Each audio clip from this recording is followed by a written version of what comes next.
रहीम। मैं हूं मलिक मोहम्मद अली, प्रोग्राम बात से बात मलिक मोहम्मद अली के साथ। पीपल्स पार्टी के कदम जम गए हैं।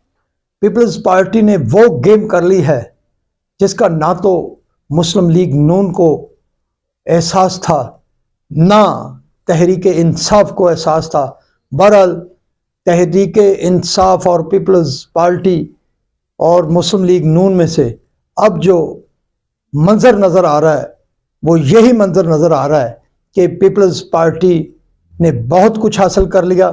और आज के इस प्रोग्राम में हम बात करेंगे कि वो क्या मामलात हैं जो पीपल्स पार्टी ने हासिल कर लिए हैं और आइंदा उसको बहुत ज़्यादा फ़ायदा पहुंचेगा, बल्कि आइंदा की सियासत में शायद पीपल्स पार्टी बिलावल भुट्टो जरदारी को वज़ीर आज़म बनाने में कामयाब हो जाए।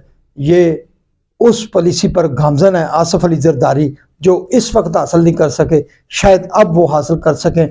आज के इस प्रोग्राम में हम तफसील से बात करेंगे। और प्यारे दोस्तों, जिन दोस्तों ने अभी तक हमारे चैनल को सब्सक्राइब नहीं किया, बराए मेहरबानी वो हमारे चैनल को सब्सक्राइब भी करें, लाइक भी करें और शेयर भी करें। और हम कह रहे हैं कि पीपल्स पार्टी ने बहुत कुछ हासिल कर लिया है। पीपल्स पार्टी के कदम जम गए हैं।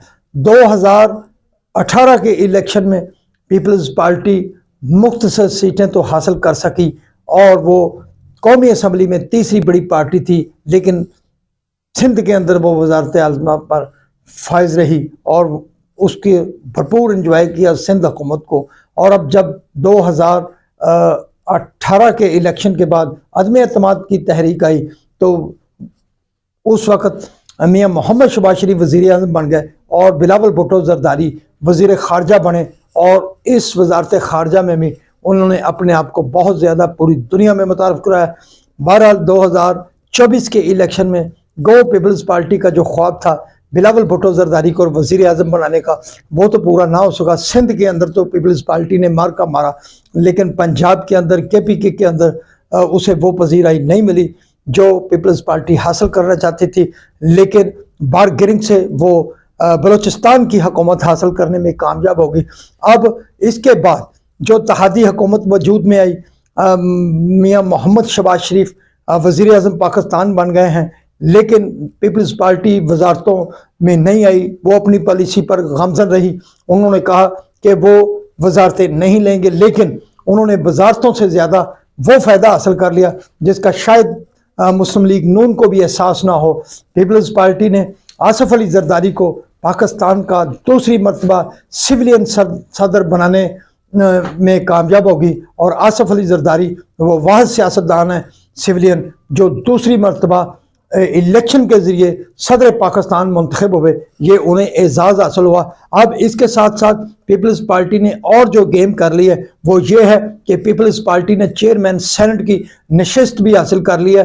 पीपल्स पार्टी के सैयद यूसुफ रज़ा गिलानी बिला मुकाबला चेयरमैन सेनेट मुंतखब हो गए, जबकि मुस्लिम लीग नून के सरदार सैदाल खां वो डिप्टी चेयरमैन मुंतखब हुए हैं। और इसके साथ साथ अब पीपल्स पार्टी की जो अगली गेम है वो पंजाब के अंदर गवर्नरशिप भी हासिल करेगी और KPK के अंदर भी वो अपना गवर्नर लाना चाहती है।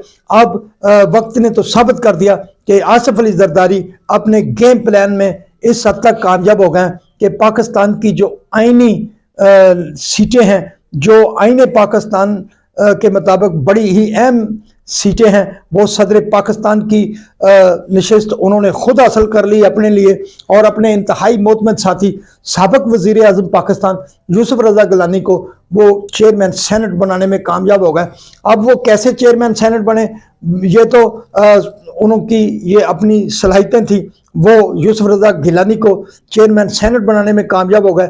सेनेट के चेयरमैन के इलेक्शन में तहरीक इंसाफ ने मुकम्मल बाइकाट किया। उन्होंने इलेक्शन में हिस्सा नहीं लिया, बल्कि बैरिस्टर अली ज़फ़र जो तहरीक इंसाफ के रहनुमा है, उनका कहना है कि आइन के आर्टिकल 59 के तहत ये जो इलेक्शन हुआ है वो गैर आइनी है, ये गैर कानूनी इलेक्शन है, क्योंकि आइन के मुताबिक जो चारों सूबों के सेनेटर मुंतखब होते हैं उन्होंने इनमें वोट डालने होते हैं। अब चूंकि KPK के अंदर सेनेट का इलेक्शन नहीं हुआ तो वहां से सेनेटर अब इस इलेक्शन में मुंतखब नहीं हो सके तो वो ये गैर कानूनी अमल है, जिसकी बुनियाद पर चेयरमैन सेनेट यूसुफ रजा गिलानी और डिप्टी चेयरमैन सेनेट सरदार सदाल खां बने हैं। उन्होंने इसे गैर कानूनी करार दिया, लेकिन इसके जवाब में मुस्लिम लीग नून के सेनेटर और वफाकी वजीर कानून जो हैं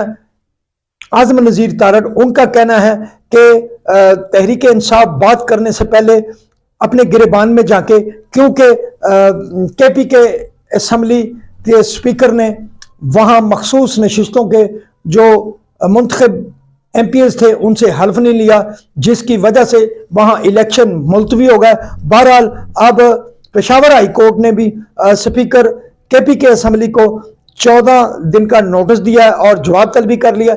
अब जो उनसे जवाब मांगा गया कि वो किस बुनियाद पर उन्होंने हल्फ नहीं लिया। बहरहाल पीपल्स पार्टी अपने कदम जमाने में कामयाब होगी। आसिफ अली जरदारी अपनी गेम करने में कामयाब हो गए हैं। अब पीपल्स पार्टी अगले मुस्तकबिल की तरफ सोच रही है। सलाम पाकिस्तान, सलाम ओवरसीज, अल्लाह हाफ़िज़।